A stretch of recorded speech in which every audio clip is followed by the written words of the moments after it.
भाई साहब गजब का लॉजिक चल रहा है आजकल। खाने में तेल कम करो और शादी में सोना मत खरीदो, पेट्रोल मत फूको और विदेश तो भूल ही जाओ। क्यों? क्योंकि सरकारी खजाना खाली हो रहा है। अरे जनाब, खजाना खाली हुआ है तो वो मेरी रसोई के तेल या आम जनता की शादी के सोने से खाली नहीं हुआ है। खजाना खाली हुआ है उन लोगों की वजह से जो आपकी नाक के नीचे से देश का खून पसीना डकार कर रफू चक्कर हो गए। कहाँ है नीरव मोदी, कहाँ है विजय माल्या और कहाँ है मेहुल चोकसी? ये लोग हजारों करोड़ों का घोटाला कर विदेशों में ऐश कर रहे हैं। आखिर ये आज तक आपकी पहुँच से दूर क्यों है? जब आम आदमी का 10,000 का लोन बकाया होता है तो बैंक उसके दरवाजे तक गुंडे भेज देता है। नीरव मोदी, विजय माल्या, तो इनको एयरपोर्ट में क्यों नहीं रोका गया? जनता की थाली से तेल गायब करने से इस देश का खजाना नहीं भरता। खजाना भरेगा इन भगोड़ों को देश में वापस लाने से। कल को तो आप ये भी बोल दोगे कि सांस कम लिया करो क्योंकि ऑक्सीजन बाहर से मंगानी पड़ती है। विदेशी मुद्रा कम हो रही है।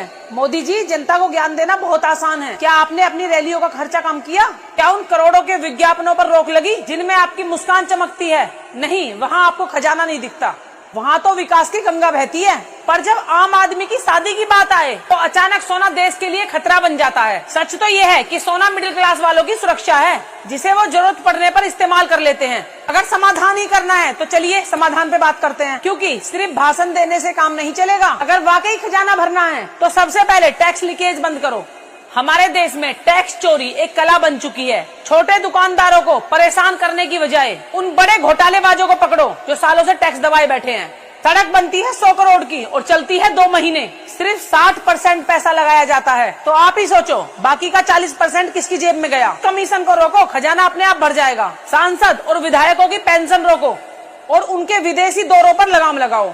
जनता से त्याग मांगने से पहले खुद त्याग करके मिसाल बनो। हम आज भी छोटी छोटी चीजों के लिए विदेश की तरफ देखते हैं। मेक इन इंडिया को फाइलों से निकाल कर जमीन पर लाओ ताकि हमारा डॉलर इंडिया से बाहर ना जाए। समस्या तेल की खपत में नहीं, समस्या नियत की मिलावट में है। जनता आपसे अपना हक मांग रही है, डाइट चार्ट नहीं मांग रही। खजाना भरना है तो चोरों को पकड़ो, आम आदमी की रसोई में ताक झांक बंद करो। कि दोस्तों आपको क्या लगता है? कमेंट में अपनी राय जरूर लिख के जाना और इस वीडियो को शेयर भी कर देना। जय हिंद, जय भारत।